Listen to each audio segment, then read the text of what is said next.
ከሆነ ደግሞ ያያችሁት ሲወድቅ ያያችሁት ቃልቻ አውሊያ መንፈስ ያለባቸው ወይም የጨረሱ በጣም ከባድ ግፍ ውስጥና ተንኮል ውስጥ ያሉ ሰዎች ማለት ነው። እሺ በህልም ፍሬ ያለው ጤና አዳም ሲሰጠን ምንድን ነው? ይቅርታ መምህር በተደጋጋሚ ስለማይ ነው። ፍሬ ያለው ጤና አዳም በነገራችን ላይ በህልም ጤና አዳም ማየት በቀጥታ ራሱ ጤና አዳም ነውና ህመም ውስጥ ነሽ ያለሽው ወይም ደግሞ ሳምራዊት ነው ስሟ ተሾመ፣ ሳምራዊት ተሾመ ህመም ውስጥ ህመም ሲባል ምናልባት ግዴታ የስጋ ህመም ብቻ ላይሆን ይችላል። ቃሉ የዛ የቅጠሉ ስም ጤና አዳም ነው። የአዳም ጤንነት ማለት ነውና የሆነ ያጣሽው ሰላም ወይ ጤና ይኖራል እና ሁልጊዜ ጤናሽን ይስጥሽ ተብለሽ እንድትመረቂ መንገድ ይክፈቺ። ብዙ ሰዎች ወይ እያዘኑብሽ ይሆናል ወይ ደግሞ አልተመረቅሽ ይሆናል ወይ ደግሞ አልጸለይሽ ይሆናል። በተደጋጋሚ ይህን ነገር የምታይ ከሆነ እግዚአብሔር ጤነት እንዲሰጥሽ ጸልይ፣ ለምኝ። በህልም ማር ማየት ለምሳሌ ማር መብላት ትርጉሙ መታመም ነው ይባላል። ለምን ሲባል ማር ለጤና ስለሆነ የሚጠቅመው ሰሞኑን ህመም ስለሚያጋጥምሽ። ለምሳሌ በህልም ምንድን ነው የሚባለው ቅቤ መቀባት ጉንፋን ይዛል ይባላል አይደል? በህልም ቅቤ የሚቀቡ ሰዎች ጉንፋን ይዛቸዋል ይባላል። ልክ እንደዚህ በተቃራኒ ያሰብን ይመስላል ነገሩ ስታስቡ፣ ግን ተቃራኒ ሆኖ አይደለም። ተግባሩን ነው ማየት እና ማር ማየት ወይም ማር መብላት በህልም ማር ለጤንነት ስለሆነ የሚጠቅመው ታመሻልና ታከሚ ወይም ጸልይ ወይም ተጠመቂ ማለት ነው እና ህመም እንደሚያጋጥም ማሳያ ነው። እዚህ ጋርም ጤና አዳም የሚባለው ጤና ስላጣሽ ያየሽው ህልም ነው ማለት ነው። አይ ጤነኛ ነኝ የምትይ ከሆነ ደግሞ ጭንቀት ካለ ጭንቀቱን ለማስወገድ ጥረት ማድረግ ነው። የጤና አዳም ፍሬ ያለው የጤና አዳም ፍሬ ማለት ደግሞ እጅግ በጣም ጽኑ የሆነ ጸሎት ያስፈልግሻል ማለት ነው። በጣም ጽኑ የሆነ ምናልባት መንፈሳዊ ህይወትሽ፣ አስተሳሰብ፣ ስነ ምግባር በዚህ ላይ ማስተካከል ያለብሽ ነገር ካለ አስተካኪ። ፍሬ ስነ ምግባር ስለሆነ በህልም ፍሬ ደገምሽው በህልም የጣት የወርቅ ቀለበቴ ስሰብረው አየሁኝ። አንቺ ከሆነሽ የሰበርሽው ሃይማኖት ደግሞ ዛሬ ሃይማኖት የሚባል ስሞች በዙ እንዴ! የሚገርም የተለያዩ ሃይማኖት የሚባሉ ይኸው ታችም ሌላ ሃይማኖት የምትባል ደግሞ አለች። ስገቡ ሼር አድርጉ ትላለች ደግሞ ሌላኛው ሃይማኖት። ኧረ ዛሬ እሺ በህልም የጣት የወርቅ ቀለበቴን ስሰብረው አየሁኝ። ከባለቤትሽ ጋራ እንዳትለያይ፣ ከአንቺ የሆነ ሀሳብ እንዳይመጣ ተጠንቀቂ። አንቺ ከሆንሽ የሰበርሽው የመፋታት ሀሳቡ ከአንቺ ነው የሚመጣው። እንደገናም ደግሞ የምትፋቱበትም ምክንያት የሚነሳውም ከአንቺ ነው እና የጸብ ምክንያት እንዳትሆኚ፣ የትዳርሽ መበተን ምክንያት እንዳትሆኚ ባልሽ የማይወደውን ነገር ባታረጊ። ወንድ ከሆንክ ደግሞ ሚስትህማ ያው ሃይማኖት የወንድም ስም ሊሆን ይችላል፣ ግን ሚስትህ የማትወደው ነገር ባታረግ እና ተጠንቀቅ ማለት ነው። ይሄ ነው። አንድ ሰው የሲጋራ ሱስ የሽጋራን ያሉት ያው ትግርኛ ወደ ትግርኛ ጠጋ ሲል ነው። ዘመንፈስ ቅዱስ የሚባል ሰው የሲጋራ ሱስ መንፈስ ከሱ ወጣ። የሲጋራ ሱስ መንፈስ ከሱ ወጣ። በኋላ ግን ስጋው ይለምደዋል ማለት ምን ማለት ነው? ማለት ነው ጥሩ አድርገህ ብታብራ። አንቺ ራስሽ ጥሩ አድርገሽ ሳትጽፊ እንዴት አድርጌ ጥሩ አድርጌ ላብራራው? እንዴት አድርጌ ጥሩ አድርጌ ላብራራው? ግን ድምጽ ይሰማ ነበር። ማይክሮን እስካሁን ድረስ እዚህ ጋር አላደረኩትም ነበር፣ ታች ነበር። እሺ መጀመሪያ እንጂ ጥሩ አድርገሽ ጻፊው እንጂ እናት። እሺ መምህር በህልሜ ብዙ ሰው ተሰብስበው ተቀምጥ ነው የሚለው አንዷ ሴት ለማለት ነው። ኧረ ተው እንደው አንድ ፊደሉን እንኳን አየት አድርጉት። ከጻፋችሁ በኋላ ፊደሉን አንድ አየት አድርጉት። አንዷ ሴት ነይ ትለኛለች፣ ሄጄ አንተ ግባ ተቀመጥኩ። እሺ አጠገቧ ተቀመጥኩኝ። ከዛ እጄ በውስጥ ተደካክሮ ምንድን ነው? ይቅርታ በቃ እያለፍኩት ላምብሎ ሌላኛው ጋር ሂድ። ስማይል ሴንተር ባለቤቴ በአልጋችን ላይ ማንነቷ ከማትታወቅ ትንፋሽ ብቻ ካላት መንፈስ ጋር ሲማግጥ በህልሜ አየሁኝ። እኔ በስላሴ ስም እየገሰጽኩኝ እጸልይ ነበረ። በወቅቱ የጸሎት ቤታችን በር ክፍት ነበረ። በኋላም ባለቤቴ ጥሎኝ ሲወጣ እህቴን ደግሞ ኩሽና ውስጥ አየኋት።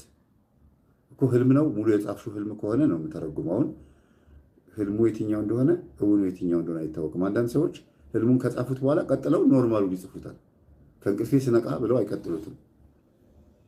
አሁን አየሁ ሲማግጥ አየሁ ካለች በኋላ እኔም በስላሴ ስም እየገሰጥኩኝ እጸልይ ነበረ ካለች በኋላ በወቅቱ አለች። ህልም ይሁን አይሁን አላውቅም። አሁን ከዚህ በኋላ በወቅቱ የጸሎት ቤታችን በር ክፍት ነበረ።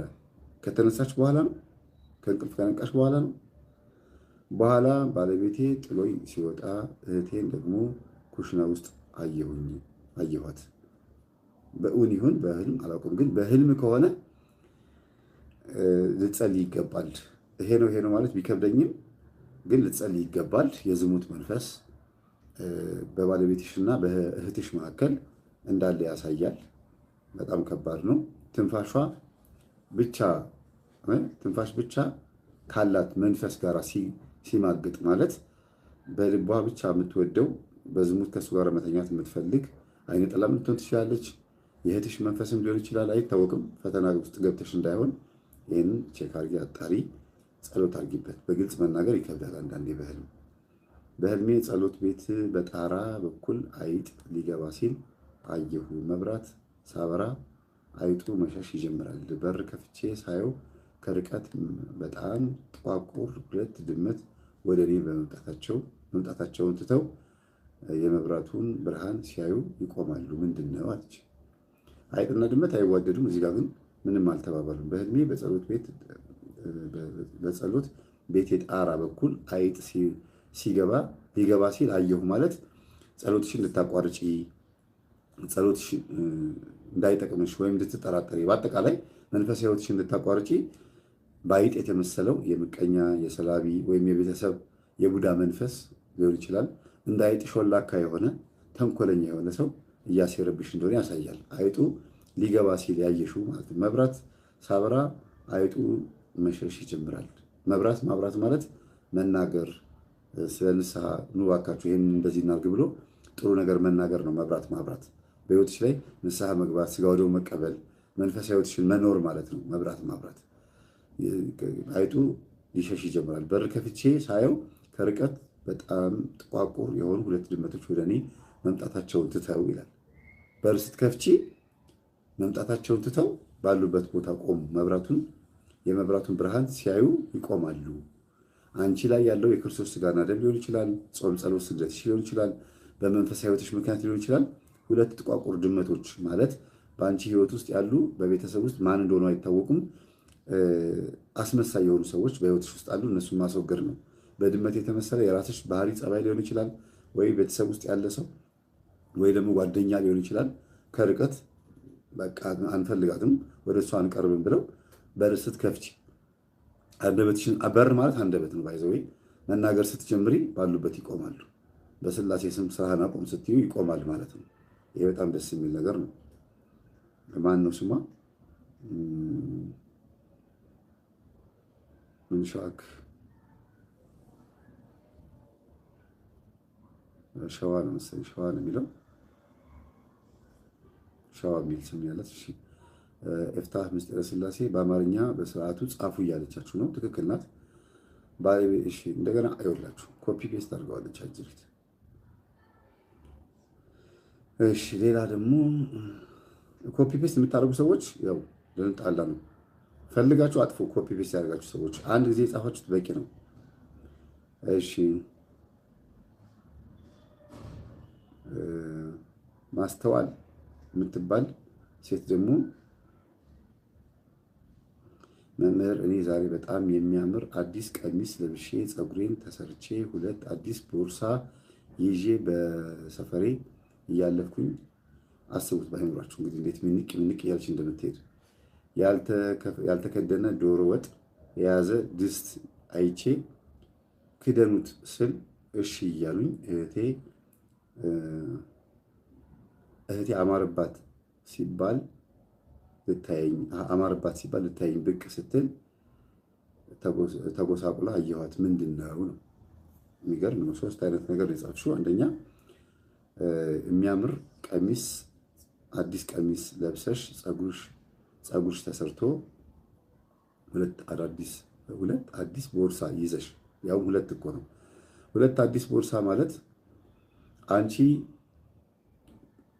ሊያገቡሽ የሚፈልጉ ሁለት ልባቸውን የሰጡሽ፣ ቦርሳ ማለት ልብ ነው። ልባቸውን የሰጡሽ ሁለት በዙሪያሽ ወንዶች አሉ አንቺን የሚፈልጉ። ፀጉርሽ መሰራቱ የሚያሳየው ደግሞ ጸጋሽን ነው። በአጠቃላይ በዋትሳፕ አትደውሉ፣ ብሎክ ላደርጋችሁ ነው። ምክንያቱም አሁን ማንሳት አልጀመርኩም፣ በጣም እየረበሸኝ ስለሆነ ነው። እና ፀጉርሽ አዲስ ቀሚስ መልበስሽ የሚያሳየው ምንድን ነው? አንዱን ከሁለት አንዳቸውን መርጠሽ ማግባት የምትችይባቸው በጣም ጥሩ የሆነ ህይወት ሊኖርሽ ይችላል። ትዳር ላይ ያለች ሰው ከሆንሽ ደግሞ ጥሩ ሁለት በጣም አማራጭ የሆኑ ደስ የሚል ቢዝነሶች፣ ሚስጥሮች ይኖሩሻል። አሪፍ የሆነ ሀሳብ ይኖሩሻል። ግን እህትሽ ተጎሳቁላለች። ቆንጆ ዶሮ ወጥ መንገድ ላይ እዛ በር ላይ ሲሰራ ማየትሽ በራሱ አንቺ ባለፍሽበት ቦታ ሁሉ በረከት ነው ያለው እና ያንን እያየሽ እንግዲህ እህትሽ ደግሞ አማረባት ሲባል አንቺን ለማየት ብቅ ስትል ተጎሳቁላ አንቺን ማየቷ ማለት አንቺ እሷን ማየትሽ የሚያሳየው ምንድን ነው? አንቺ ጋር ያለውን ነገር ለእህትሽ አላካፈልሽም። ወይ የምታካፊያት ሀሳብ ካለ ወይ ገንዘብ ካለ ንፉግ ከሆንሽ ንፉግነት ካለብሽ አስተካክዬ። መጎሳቁሏ የሚያሳየው በአንቺ መበደሏ ሊሆን ይችላል። ወይም ካልበደልሻት ደግሞ አንቺ ጋር ያለውን ሀሳብ አላካፈልሻትም። ብታወሩ ምን ብትሉ መፍትሄ ይኖራል። አንቺ ጋር ጥሩ ነገር ይኖራል። ሁለት ልብስ ካለሽ አንዱ ስጫት። ወይም ደግሞ የምታማክሪያት የምታቀራርቢያት ሰው ካለ አንቺም እሷም ሁለታችሁም በጥሩ መንገድ ብትሄዱ ጥሩ ነው። እሺ ማነሽ አሁን የጻፍሽው? ማስተዋል እያለ ይቀጥላል። 667 ሰው ገብቷል ማለት ነው።